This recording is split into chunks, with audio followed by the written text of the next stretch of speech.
हमारे में से कई ऐसे लोग भी होते हैं जो खाना कुछ भी खाएं मगर उनके शरीर को लगता नहीं है। इसका कारण कई हो सकते हैं, मगर एक कारण जिसके अंदर सबसे इंपॉर्टेंट है वो ये हो सकता है कि खाना ढंग से एब्जॉर्ब नहीं हो रहा। मतलब डाइजेस्ट तो हो गया मगर फिर भी उसके एब्जॉर्प्शन के अंदर कमी हो सकती है। तो हमारा जो आज का टॉपिक है एब्जॉर्प्शन ऑफ डाइजेस्टेड प्रोडक्ट्स ही है, और इसके अंदर हम जानेंगे कि डाइजेस्टेड फूड किस प्रकार से बॉडी एब्जॉर्ब करती है, और एब्जॉर्ब होने के बाद में वो जो फूड है वो हमारे शरीर को लगता है, अलग अलग जगह स्टोर हो जाता है, अलग अलग उसके काम होते हैं। तो एब्जॉर्प्शन जो है वो ऐसा नहीं है कि एक ही जगह होता है, ये अलग अलग जगह हो सकता है। जैसे आपके मुंह के अंदर भी कुछ थोड़ा बहुत एब्जॉर्ब होता है, थोड़ा बहुत आपके स्टमक के अंदर भी एब्जॉर्ब होता है, बहुत ही कम होता है, और ज्यादातर जो चीजें हैं वो इंटेस्टाइन के अंदर एब्जॉर्ब होती हैं। इंटेस्टाइन के अंदर भी हमने देखा है कि जो स्मॉल इंटेस्टाइन है वो मेन जगह है जहां पे एब्जॉर्प्शन होता है, और जो लार्ज इंटेस्टाइन होती है वहां पर बाकी कुछ एब्जॉर्ब नहीं होता, बस वाटर और थोड़े मिनरल्स एब्जॉर्ब होते हैं। मतलब ये स्मॉल इंटेस्टाइन के अंदर सबसे ज्यादा जो चीजें हैं वो एब्जॉर्ब होती हैं। फिर भी अगर आपसे ये पूछा जाए कि एब्जॉर्प्शन कहाँ होता है, तो देखिए हर जगह थोड़ा थोड़ा एब्जॉर्प्शन तो होता ही है, मगर मेन जो होता है वो स्मॉल इंटेस्टाइन के अंदर एब्जॉर्प्शन होता है। बॉडी किसी भी चीज को एब्जॉर्ब करती है, उसके तीन मेजर तरीके हैं। एक होता है पैसिव, एक होता है एक्टिव, और एक होता है फैसिलिटेटेड। तो ये जो पैसिव एब्जॉर्प्शन है और एक्टिव एब्जॉर्प्शन है इसको समझ लेते हैं, और उसके बाद में इस फैसिलिटेटेड को हम समझेंगे। पैसिव एब्जॉर्प्शन का मतलब होता है एक तरफ ज्यादा चीज है, दूसरी जगह कम चीज है, तो ज्यादा जो जगह वाली चीज है वो कम चीज के अंदर घुस जाएगी। जैसे अगर दो टंकियां लगी हुई हैं और आपस के अंदर कनेक्टेड हैं, एक के अंदर पानी ज्यादा है, एक के अंदर कम है, तो हम पाइप डाल देते हैं दूसरी के अंदर, दोनों जगह बराबर हो जाता है। ये एक प्रकार का पैसिव डिफ्यूजन है।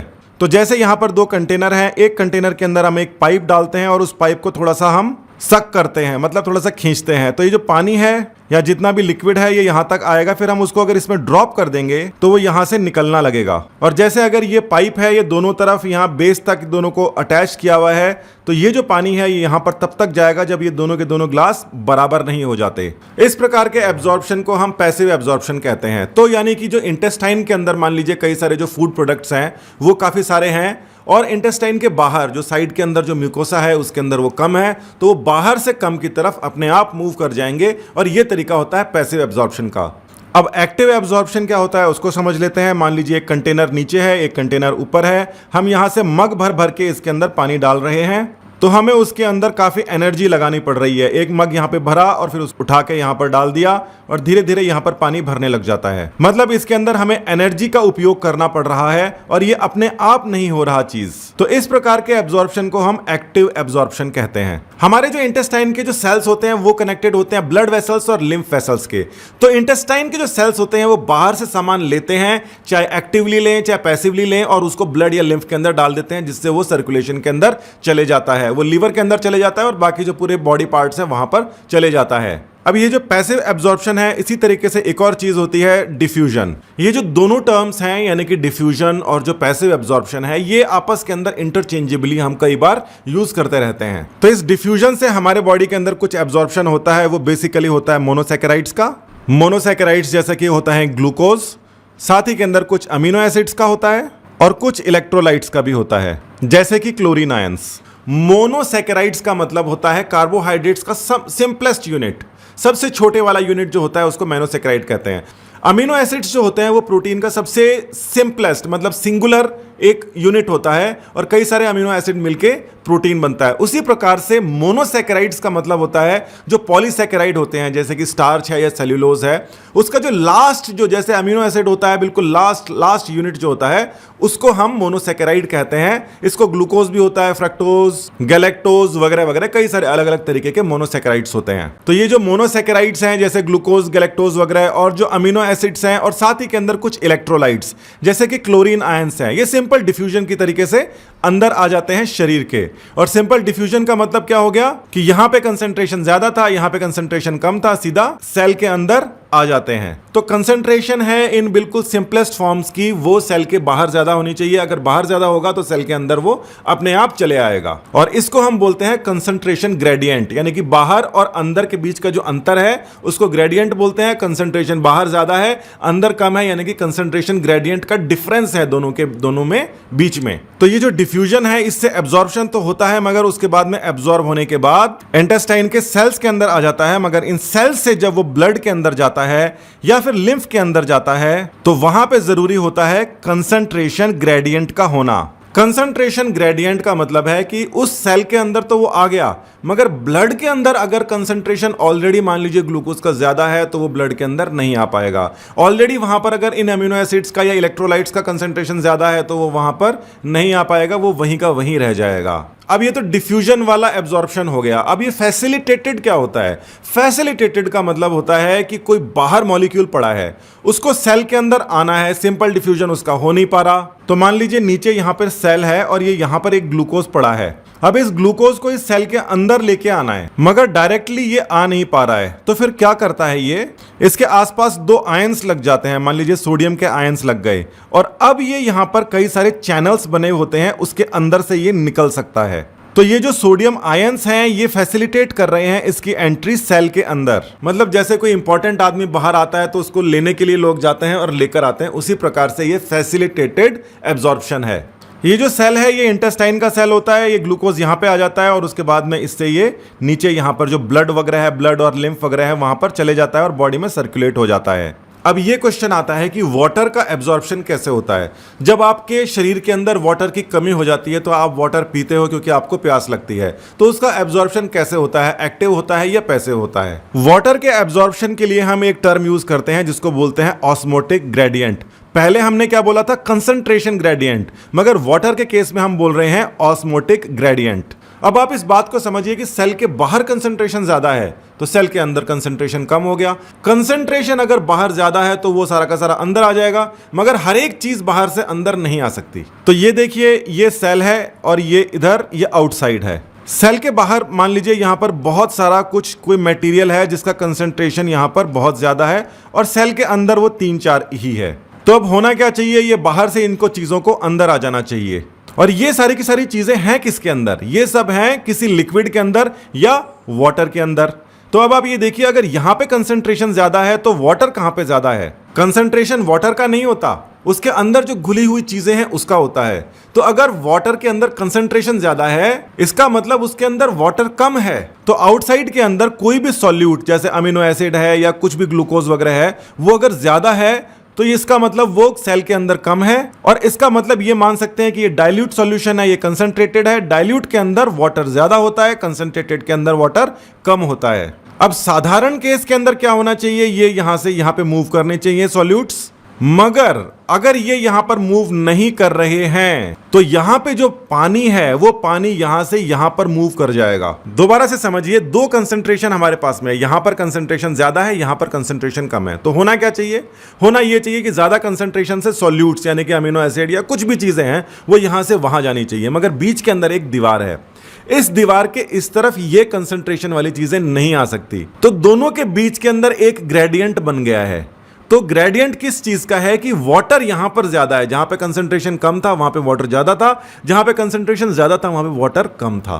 तो ये वाटर है ये इधर से उधर मूव कर सकता है, मगर सॉल्यूट्स मूव नहीं कर सकते। तो वाटर क्या करता है कि जहां पे डाइल्यूट है, जहां पे हल्का सॉल्यूशन है, वहां से भारी वाले के अंदर घुसना शुरू कर देता है। तो ये जो ग्रेडियंट यहां पर बन गया है, मतलब बाहर से अंदर, इन दोनों के बीच के अंदर जो ग्रेडियंट बन गया है, क्योंकि प्रेशर तो लग ही रहा है, ये सॉल्यूट इधर से लगा रहा है और ये वाटर इधर से लगा रहा है, इस ग्रेडियंट को हम बोलते हैं ऑस्मोटिक ग्रेडियंट। ऑस्मोटिक ग्रेडियंट कौन लगा रहा है? वाटर लगा रहा है। वाटर इधर से उधर जाने के लिए कोशिश कर रहा है, जबकि कंसंट्रेशन ग्रेडियंट है वो कंसंट्रेशन यहां पर है, कंसंट्रेशन उधर जाने की कोशिश कर रहा है, मगर ये उधर जा नहीं सकता क्योंकि ये जो बीच की जो एक वॉल टाइप है ये हर चीज को इधर से उधर आने नहीं देती। ऑस्मोसिस, डिफ्यूजन और इनका कंसंट्रेशन ग्रेडियंट और ऑस्मोटिक ग्रेडियंट को भी हम आने वाले समय के अंदर पढ़ने वाले हैं। अब ये एक्टिव एब्जॉर्प्शन की बात एक और बार कर लेते हैं, और एक्टिव एब्जॉर्प्शन भी अगेंस्ट कंसंट्रेशन होता है। अगेंस्ट कंसंट्रेशन बोला है, अगेंस्ट ऑस्मोटिक ग्रेडियंट नहीं बोला।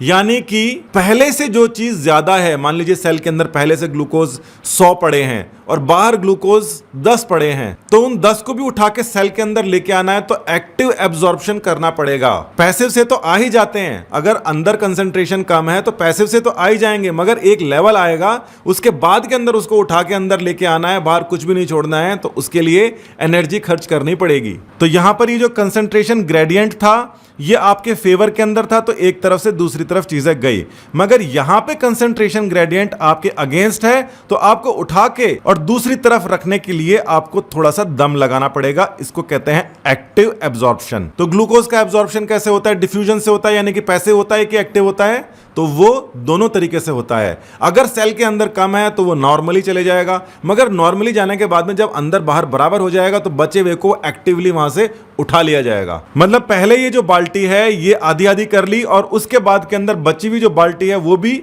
अंदर की तरफ सामान उसका खाली कर लिया। दोनों तरीके से एब्जॉर्प्शन होते हैं शरीर के अंदर एक ही प्रकार की चीजों के, मगर ये सभी चीजों के लिए नहीं होते। तो इस समय आप इसका ग्लूकोज का याद रखिए कि ग्लूकोज का डिफ्यूजन से as well as active absorption होता है। तो ग्लूकोज के अलावा अमीनो एसिड्स और दूसरे जो मोनोसैकेराइड्स हैं उनका, और साथ ही के अंदर सोडियम आयंस का एक्टिव एब्जॉर्प्शन होता है। वहीं दूसरी तरफ हमने देखा था क्लोरीन का डिफ्यूजन के थ्रू एब्जॉर्प्शन होता है। अब ये तो उन सब चीजों की बात हो गई जो कि वाटर सॉल्युबल होते हैं। ऑस्मोटिक ग्रेडियंट की बात कर ले, कंसंट्रेशन ग्रेडियंट की।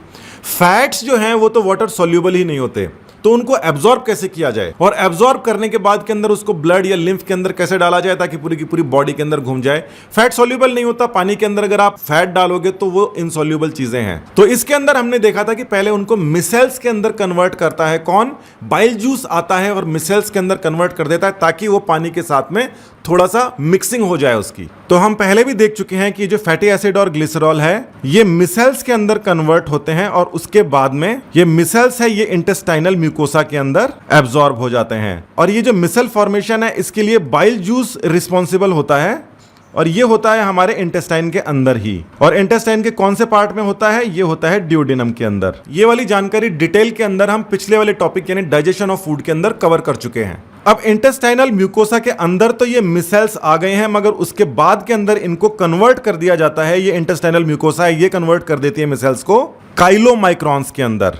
तो ये काइलोमाइक्रॉन्स क्या होते हैं? ये छोटे छोटे से पार्टिकल्स होते हैं जो अंदर की तरफ तो उसमें फैट होता है और बाहर की तरफ उसके अंदर प्रोटीन का कोट होता है। यानी ये छोटे छोटे से जो मिसेल्स हैं जो जिनको एब्जॉर्ब कर लिया गया है इंटेस्टाइनल म्यूकोसा के अंदर आके इस प्रकार से काइलोमाइक्रॉन्स बन जाते हैं जिनकी बाहर की तरफ प्रोटीन है। अब बाहर की तरफ प्रोटीन है इसका मतलब वो वाटर सॉल्युबल हो गया है और वो ब्लड और लिम्फ के अंदर अब आराम से ट्रांसपोर्ट किया जा सकता है। ये जो काइलोमाइक्रॉन्स हैं इनको फैट ग्लोब्यूल्स भी कहते हैं, और अब ये लिम्फ और ब्लड के अंदर एब्जॉर्ब हो जाते हैं, और एब्जॉर्ब ही नहीं होते, ये सर्कुलेशन के अंदर पहुंच जाते हैं। तो एब्जॉर्प्शन के लिए ये एक लिम्फ वेसल्स हैं और ब्लड वेसल्स हैं। लिम्फ वेसल्स जो एब्जॉर्ब करते हैं उनका स्पेसिफिक नाम होता है और उनको लैक्टियल्स कहते हैं। इन लैक्टियल्स के बारे में भी हम पिछले टॉपिक के अंदर कवर कर चुके हैं, और ये जो लैक्टियल्स हैं ये इंटेस्टाइनल विलाई के अंदर ही होते हैं। सर्कुलेटरी सिस्टम के अंदर आप ये भी देखेंगे कि जो लिम्फ है ये भी अल्टीमेटली ब्लड के अंदर ही जाकर मिल जाता है।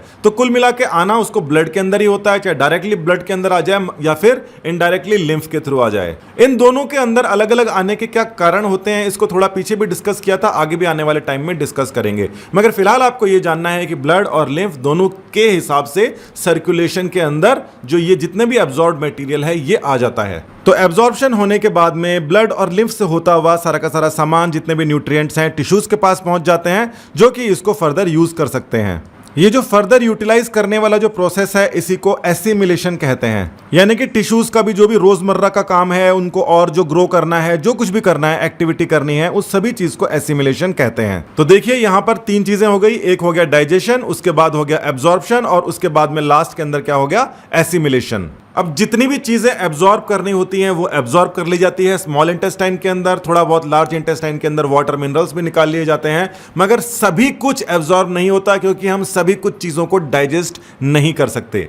तो जो अनडाइजेस्टेड मटेरियल होता है, बहुत सारी चीजें होती है अनडाइजेस्टेड होता है, फाइबर्स वगैरह होते हैं, वो सारे के सारे रेक्टम के अंदर इकट्ठे हो जाते हैं, और जब रेक्टम भर जाता है तो हमें अर्ज फील होती है कि जाके फ्रेश होना पड़ेगा। मोस्टली हम सुबह उठते हैं तो हम सभी के सभी फ्रेश होते हैं, मगर कभी कभी ये प्रॉब्लम्स भी हो जाती हैं, कई अलग अलग तरीके के डिसऑर्डर्स हो जाते हैं, कॉन्स्टिपेशन हो जाती है, फ्रेश नहीं हो पाते, और कभी लूज मोशन हो जाते हैं तो अगले दिन का इंतजार नहीं कर पाते, तुरंत भागना पड़ता है। इन सब चीजों के बारे में हम अगले टॉपिक के अंदर पढ़ेंगे जहां पर अलग अलग डिसऑर्डर्स के बारे में पढ़ेंगे हम डाइजेस्टिव सिस्टम के। तो खाना एब्जॉर्ब होता है माउथ में और फिर वहां से जाता है स्टमक में, स्टमक में भी एब्जॉर्प्शन होता है, स्मॉल इंटेस्टाइन में भी एब्जॉर्प्शन होता है और लार्ज इंटेस्टाइन में भी एब्जॉर्प्शन होता है। तो देखिए ओवरव्यू जान लेते हैं, माउथ के अंदर क्या क्या एब्जॉर्ब होता है। कुछ प्रकार की ड्रग्स, जो कि माउथ में एब्जॉर्ब होने के हिसाब से ही बनाई जाती हैं, वो जैसे ही म्यूकोसा के कांटेक्ट में आती हैं वैसे ही उनका एब्जॉर्प्शन हो जाता है। और जीभ के नीचे भी कुछ ड्रग्स रखी जाती हैं जिनका एब्जॉर्प्शन हो जाता है वहीं पर। तो ब्लड कैपिलरीज होती हैं छोटी छोटी, वहां से इनका एब्जॉर्प्शन हो जाता है। उसके बाद में हम आ जाते हैं स्टमक पर। तो स्टमक के अंदर थोड़ा पानी होता है, जैसे ही आप पानी पीते हैं अब वो इंटेस्टाइन के अंदर, लार्ज इंटेस्टाइन में जाएगा तो उसके अंदर तो कई कई घंटे लग जाते हैं और हमको पानी पीते ही एब्जॉर्ब करना होता है, तो वो स्टमक के अंदर एब्जॉर्प्शन हो जाता है। इसी के साथ में कुछ सिंपल शुगर्स, कुछ यानी कि बहुत थोड़ी सी सिंपल शुगर्स और अल्कोहल का एब्जॉर्प्शन भी स्टमक में होता है। तो पानी और अल्कोहल जो है वो स्टमक में ही एब्जॉर्ब हो जाते हैं। फिर नंबर आता है स्मॉल इंटेस्टाइन का, जो कि एक प्रिंसिपल ऑर्गन है एब्जॉर्प्शन का। यहां पर हर चीज एब्जॉर्ब होती है, जो चीजें ऊपर एब्जॉर्ब नहीं हो पाती वो सभी चीजें यहां पर एब्जॉर्ब होती हैं। साथ ही के अंदर उनके डाइजेशन का बड़ा भाग भी स्मॉल इंटेस्टाइन के अंदर होता है। और स्मॉल इंटेस्टाइन में डाइजेस्ट होने के बाद में म्यूकोसा के होते हुए वो ब्लड या लिम्फ के अंदर चले जाते हैं, जहां पर उनका एब्जॉर्प्शन हो जाता है। लास्ट आ जाते हैं लार्ज इंटेस्टाइन में, जहां पर वाटर और कुछ ड्रग्स का एब्जॉर्प्शन होता है। कुछ ड्रग्स जैसे यहां पर भी लिखी हुई है और माउथ के अंदर भी कुछ ड्रग्स लिखी हुई है। वो इसलिए लिखी हुई है क्योंकि ड्रग्स को हम बनाते ही, यानी टैबलेट्स या कैप्सूल्स हैं, उनको बनाते ही इस प्रकार से हैं कि ये वाली जो टैबलेट है ये माउथ के अंदर ही एब्जॉर्ब हो जाए कैपिलरीज में। या कुछ ड्रग्स ऐसी होती हैं जिनको हम लार्ज इंटेस्टाइन के अंदर ही एब्जॉर्ब करना देना चाहते हैं, तो उनको बनाते ऐसे हैं कि वो लार्ज इंटेस्टाइन में जाकर ही रिलीज हो और वहां पर एब्जॉर्ब हो। ऐसा हम इसलिए करते हैं क्योंकि कभी कभी लार्ज इंटेस्टाइन के अंदर भी मान लीजिए कोई इन्फेक्शन हो जाता है, कोई घाव हो जाता है, तो उसके लिए कुछ ड्रग्स ऐसी ही बनाई जाती हैं। ये बिल्कुल एक अलग फील्ड है कि जो आप खाएं तो वो कहीं पर भी एब्जॉर्ब नहीं हो, लार्ज इंटेस्टाइन में ही हो। मतलब उस तरीके से ही उसकी ड्रग की डिजाइन की जाती है। और इसका मतलब ये भी है कि हर प्रकार की जो ड्रग्स होती हैं, जो टैबलेट्स होती हैं, वो एक प्रकार की नहीं होती, अलग अलग तरीके की होती हैं। उनको बनाया ऐसे जाता है। प्रकृति ने हमारी बॉडी को इस प्रकार से बनाया है ताकि जो वेस्ट मटेरियल है वो बहुत थोड़ा सा रहे और एक ही बारी के अंदर सारे दिन उसको निकालने की जरूरत नहीं रहे। जैसे कि बर्ड्स वगैरह के अंदर दिन के अंदर एक बार नहीं निकालती, वो काफी बार जो है वो अपना वेस्ट मटेरियल निकालती रहती है। मगर इंसान जो है दिन के अंदर एक बार निकालता है। कभी कभी उसके अंदर डिसऑर्डर्स हो जाते हैं, जो कि हमारा नेक्स्ट टॉपिक है। मगर उसके पहले हम इसको रिवाइज कर लेते हैं, इसके अंदर क्या देखा है हमने। तो एब्जॉर्प्शन के अंदर हमने देखा mouth, stomach, small intestine, large intestine के अंदर एब्जॉर्प्शन हो सकता है। और हमने ये जाना कि डिफ्यूजन में, फैसिलिटेटेड ट्रांसपोर्ट में और एक्टिव ट्रांसपोर्ट में क्या अंतर है। हमने ये भी जाना कि एक ही चीज को डिफ्यूजन से भी एब्जॉर्ब किया जा सकता है, साथ ही के अंदर बची कुछ चीजों को एक्टिव ट्रांसपोर्ट के थ्रू भी एब्जॉर्ब किया जा सकता है। और यहां पर हमने कंसंट्रेशन ग्रेडियंट क्या होता है उसका कॉन्सेप्ट भी समझा। इसके बाद में हमने देखा कि वाटर जो है वो ऑस्मोटिक ग्रेडियंट क्या चीज होती है और ऑस्मोटिक ग्रेडियंट के अगेंस्ट किस प्रकार से वाटर एब्जॉर्ब होता है। यानी अंदर कंसंट्रेशन ज्यादा होने के बावजूद वाटर जो है वो अंदर आ जाता है। जैसे यहां पर लिख रखा है, इस आउटसाइड को आप सेल समझिए और ये जो जहां पर सेल लिख रखा है इसको आप आउटसाइड समझिए, कि बाहर पानी ज्यादा होने पर भी वो सेल के अंदर खींचा चला आता है। बाहर पानी ज्यादा होगा, कंसंट्रेशन कम होगा, किस लिए होगा? क्योंकि हम पानी जो पीते हैं उसके अंदर तो कोई सॉल्यूट होता ही नहीं है और सेल के अंदर काफी सारा सॉल्यूट होता है, यानी कि बहुत बड़ा कंसंट्रेशन होता है। फिर भी बाहर से अंदर की तरफ पानी को हम एब्जॉर्ब कर लेते हैं और उससे हमारी प्यास बुझ जाती है। फिर हमने समझा कि फैट्स का एब्जॉर्प्शन होता है और उसके बाद में उनको काइलोमाइक्रोन्स के अंदर। फिर हमने एक इंपॉर्टेंट चीज देखी फैट्स के एब्जॉर्प्शन में कि फैट को एब्जॉर्ब करने के लिए तो मिसल्स बना देते हैं, मगर उसको ब्लड के अंदर ट्रांसपोर्ट करने के लिए काइलोमाइक्रोन्स बनाने पड़ते हैं। काइलोमाइक्रोन्स यानी कि फैट ग्लोब्यूल्स, और जो फैट ग्लोब्यूल्स बन जाते हैं उसके बाद में लिम्फ और ब्लड के सर्कुलेशन में आ जाता है। वैसे लिम्फ भी बाद के अंदर ब्लड के अंदर ही मिल जाता है और ऐसा इसीलिए हो पाता है क्योंकि इंटेस्टाइनल म्यूकोसा के अंदर मिसेल्स के ऊपर एक प्रोटीन की कोट लगा दी जाती है, जैसे यहाँ पे रेड कलर की दिख रही है। इसके बाद में हमने जाना कि एब्जॉर्प्शन के बाद में टिश्यूज के अंदर पहुंच जाता है जो खाना वगैरह होता है और उसका एसिमिलेशन हो जाता है। तो यहाँ पर तीन कॉन्सेप्ट को हमने एक जगह देखा, पहले डाइजेशन, फिर एब्जॉर्प्शन और लास्ट के अंदर एसिमिलेशन, यानी कि जो भी खाना खाया उसका उपयोग कर लिया। लास्टली हमने ये पूरे के पूरे एब्जॉर्प्शन को सम अप कर दिया कि माउथ, स्टमक, स्मॉल इंटेस्टाइन और लार्ज इंटेस्टाइन में क्या क्या एब्जॉर्ब होता है। उम्मीद है कई सारी चीजें आपके दिमाग में क्लियर हो गई होंगी। इस टॉपिक को आपकी क्लास के अंदर जब टॉपिक शुरू हो तब भी जाके इसको देख कर जाना और टॉपिक खत्म होने के बाद में घर पर आकर भी एक बार देखना, ताकि आपको 100% एक ही बारी में सारी चीजें क्लियर हो जाएं। और अगर ये वीडियो आपने पहले देख लिया है तो भी आप सीक्वेंशियली, जैसा डिस्क्रिप्शन के अंदर मैं लिख दूंगा, सीक्वेंशियली एक के बाद में एक वीडियो देखना, उससे बड़ा फायदा होगा।